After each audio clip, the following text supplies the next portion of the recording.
We will now move on to another important and basic skill in watercolor painting, that is painting smooth transitions or gradients.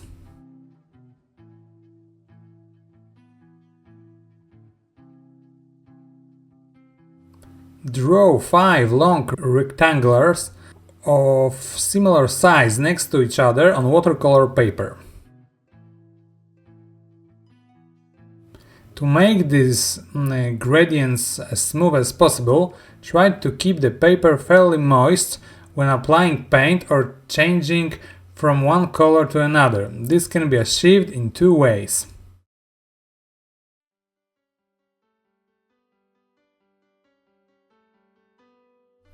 Either by controlling the amount of water on a brush or on the paper if you pre-apply it before painting.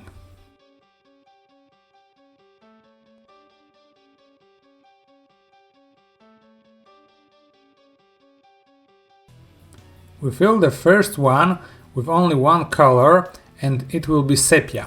We will start with the density of T. At the end we will thicken it to cream. It will be a monochromatic transition.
In the second rectangle, we will make a color transition from sepia to cobalt blue. In both cases, use the density of coffee with milk. Notice that in the middle a gray color was created.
In the third, do a similar gradient, only that from lemon yellow to cerulean blue.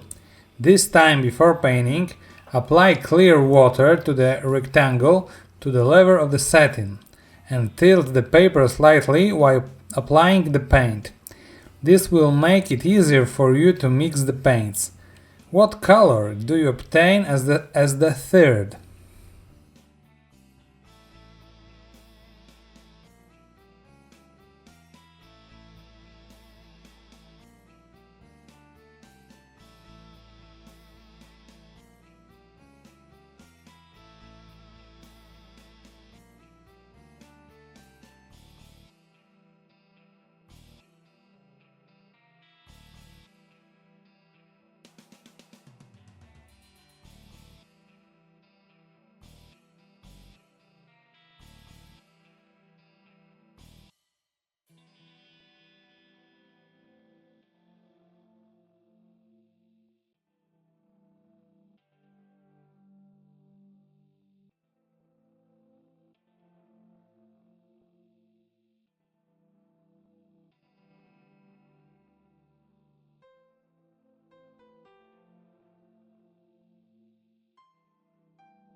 Fill the last two rectangles with gradient of 3 colors. For example, permanent rose, cobalt blue, natural sienna, spring green, purple, sepia.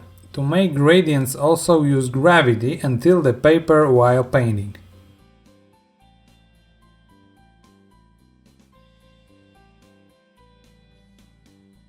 When painting gradients or other large washes in watercolor, it is a good idea to follow the rule that you pull the brush away from the page only when a drop of water is still holding on the end. This will then allow the wash to continue. Otherwise, the gradient will not be smooth.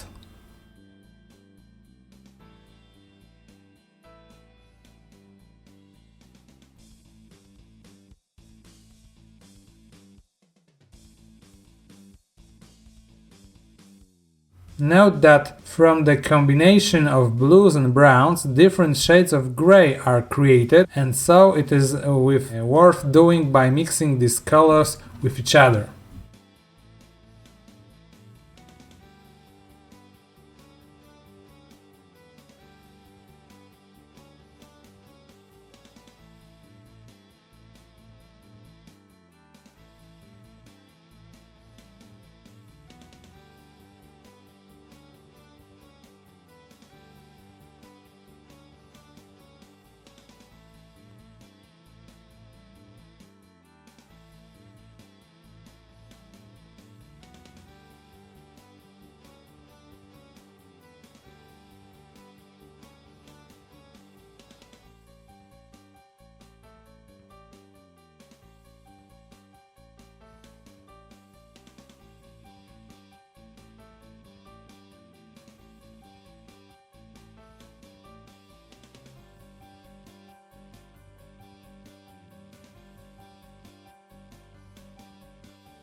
Do this exercise a couple of times so as to test different colors and ways of painting these gradients. Not every color will behave the same when blending. This knowledge will come in handy at the more advanced levels.